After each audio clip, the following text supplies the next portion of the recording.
जय जवाहर। स्वागत है अपन के न्यूज 36 छत्तीसगढ़ के आवाज में। मैं हूं अपन के संग प्रकाश। और अब खबर 36 में आगू बढ़थन। रायगढ़ के वरिष्ठ पत्रकार शशिकांत शर्मा ला पाछू दिन स्वास्थ्य खराब होए के कारण मेडिकल कॉलेज रायगढ़ में भर्ती कराए गए रही से, जहां ओकर ओइच दिन शाम के निधन हो गए। ये संबंध में परिजन मन के आरोप है कि खबर के घंटों बाद अस्पताल लेगी की व्यवस्था और अस्पताल में कोरोना जांच के नाम में घंटों इलाज नहीं होए से मौत हुए है। अगर ये सब तुरंत करे जाए रतीस तो ओकर मौत नहीं हुए रतीस।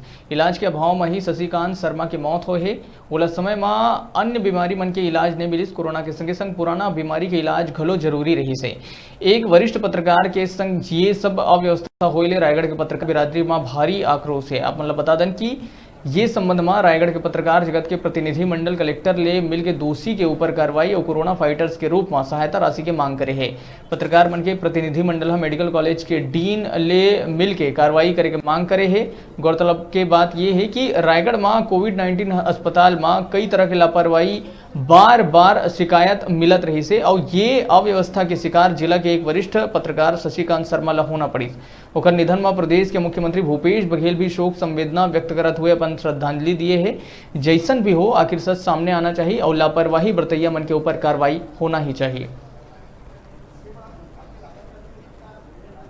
संबंध में सारी वस्तुस्थिति जानने के लिए और दिन को बताने के लिए आए थे कि बहुत बड़ी लापरवाही मेडिकल प्रशासन की है, जिसकी वजह से आज शशिकांत शर्मा हमारे बीच में नहीं है। दिन में 12 बजे से लगातार उनका पुत्र नवरत्न शर्मा, जो स्वयं भी पत्रकार है, प्रयास करता रहा कि किसी तरह से हॉस्पिटलाइज हो जाए, किंतु 4 बजे हॉस्पिटलाइज हुआ तो हॉस्पिटल में डॉक्टर लोग इस बात की चिंता किए कि उनकी सांस अगर ज़्यादा चल रही है तो कहीं न कहीं कोरोना पॉजिटिव है। तो मैनेज करने के लिए वहाँ पर कई लोगों ने मैनेज किया, ऐसा एमएस साहब के जो जानकारी के हिसाब से मेरे को, और उसके बाद उसका कोरोना के लिए भी टेस्ट किया गया। आए तो कंट्रीब्यूशन टिकल थी जो जैसा उन्होंने जानकारी दिया, और कोरोना पॉजिटिव हुई तो उनकी शिफ्ट करने की तैयारी के लिए एम्बुलेंस वगैरह भी थी, वहाँ पर व्यवस्था हो गई थी एमएस साहब के द्वारा।